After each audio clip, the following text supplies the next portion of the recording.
네, 안녕하세요. 평촌 서울라우병원에서 관절 진료를 담당하고 있는 박종현입니다.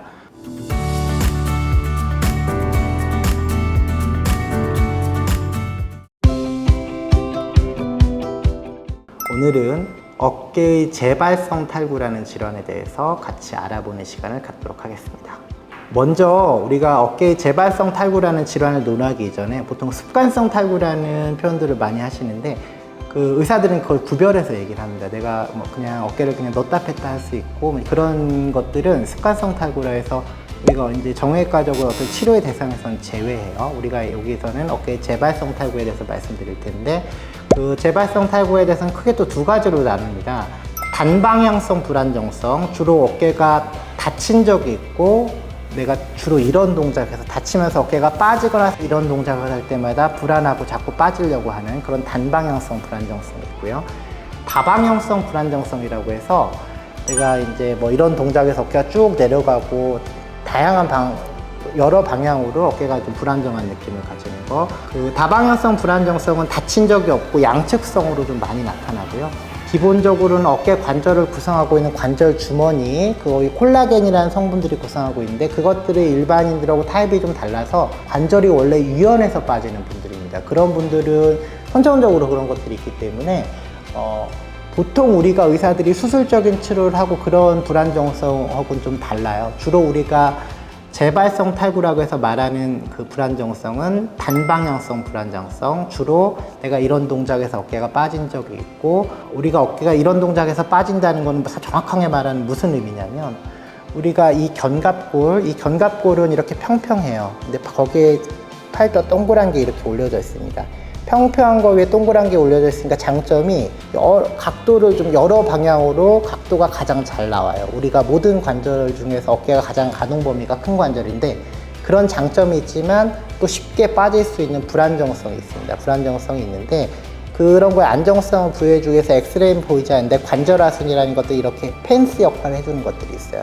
그런데 이런 동작에서 앞쪽 아래쪽에 있는 그 펜스가 찢어지는 겁니다. 그 관절하순이 찢어지는 거고 그러면서 어깨가 전방 탈구가 일어나게 되는데 펜스가 이렇게 쓰러져 있는데 자기가 알아서 일어나진 않잖아요. 그것들이 찢어지면서 그쪽 방향 펜스가 무너져 있으니까 그런 동작을 할 때마다 자꾸 빠지는 분들을 흔하게 저희가 재발성 탈구라고 표현을 합니다.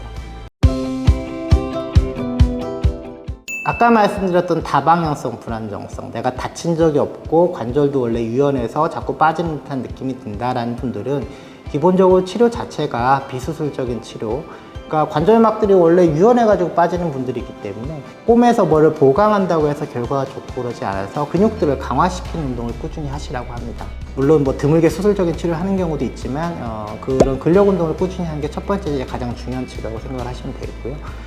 흔히들 말하는 재발성 탈구, 내가 이제 어깨 다친 적이 있고 빠진 적이 있고 그 뒤로 자꾸 빠진다 하는 분들은 자, 이렇게 견갑골에 이게 팔뼈가 이렇게 올려져 있는데 여기 펜스가 있어야 되는데 펜스가 무너졌어요.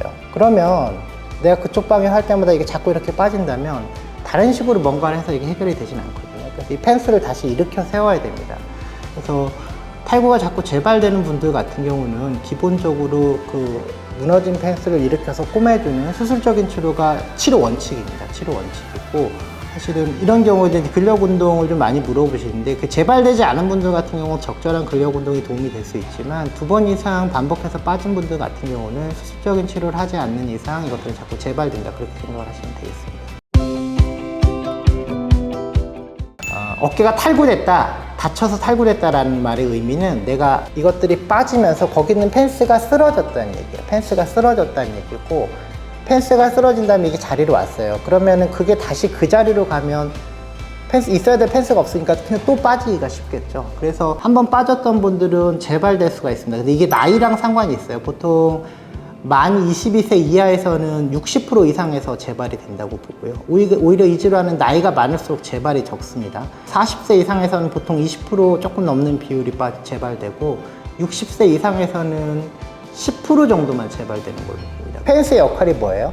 빠지지 않게 잡아주는 역할이다 보니까 내가 한번 빠져서 이게 펜스가 쓰러졌다고 해도 재발되지만 않는다면 그냥 이대로 살아도 돼요. 그래서 처음 한 번 빠진 분들 같은 경우는 그게 쓰러져 있다고 해도 내가 이 안에서 가동 범위 회복하고 재활 운동하면서 좀 지켜보기도 하는데, 2번 이상 빠진 분들은 앞으로 계속 재발된다고 봅니다. 그래서 2번 이상 빠진 분들은 다른 치료를 하면서 시간을 끌수록 이 펜스의 질이 점점 더 안 좋아져서 고정해준 수술을 해야 된다, 이렇게 말씀을 드리고요. 다만 이제 나이별로 좀 구분이 지는데, 만 18세 이하 같은 경우는 워낙 대부분 재발하다 보니까 첫 번째 빠졌을 때부터 수술하는 게 맞다라고 주장하는 의사 선생님들도 많이 있습니다.